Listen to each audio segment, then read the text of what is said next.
20 सालों से 30 सालों से हर बलोच के घर में एक मातम का समय है।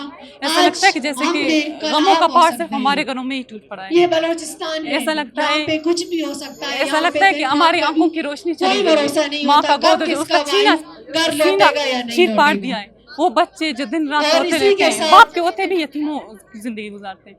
बस ऐसा लगता है बस हमारे घर में क़यामत है। ऐसा लग रहा है दोज़ख की आग में हम जल रहे हैं, हमारा दिल जल रहा है, हम उठ नहीं सकते हैं, हमारी नींदें हराम हो गई। बस सिर्फ एक ही कि डॉक्टर अब्दुल अई बलोच को रिहा किया जाए। ऐसा हमारे घर में फुल अंधेरा है क्योंकि हमारी रोशनी हमारी चिराग हुई है कि जब तक हम गुलाम हैं हमारे साथ ऐसा होता रहेगा। सिर्फ आज मैं डॉक्टर अब्दुल अई बलोच के लिए नहीं आई हूँ, मैं हर बलोच भाइयों की बहन। जब तक ये जुल्म होता रहेगा इंशाल्लाह मैं आप लोगों को उम्मीद देती हूँ कि मैं इस धरने में, इस एहतजाज में शरीक रहूँ।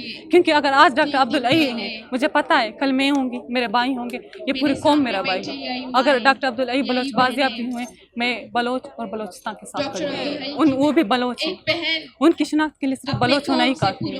ये वो ना देखें कि आज ये सड़कों पर दरबदर हैं, हमारा वक्त नहीं आएगा। हाँ उठें, अगर वो नहीं उठेंगे उन्हें तो उठा लिया जाएगा।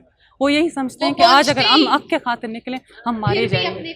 लेकिन बकौले डॉक्टर चीकू वगैरह के उन्होंने कहा था कि मैंने कब्रिस्तान में उनकी भी कब्रें देखी हैं जो इसलिए आवाज़ नहीं उठाते कि हम मारे जाएंगे, लेकिन आवाज़ नहीं उठा वो फिर भी मर गए। मैं उन्हें यही कहती हूँ कि आपके साथ भी ये जुल्म हो सकता है, आपके ऐसा ना हो कि आप भी जिंदानों में हों। उठें, ऐसे गैर आइनी जबरी गुमशुदगी का साथ ना दें, जुल्म के खिलाफ आवाज़ उठें, जबरी गुमशुदगी के खिलाफ आवाज़ उठें, हक के खातिर आवाज़ उठें। ऐसा ना हो कि आपकी माएँ बहनें इस तरह फरियाद करें, रोडों सड़कों पर फरियादें करें और आप जिंदानों में, लेकिन उनको सुनने वाला आज तोड़ते हुए मेरे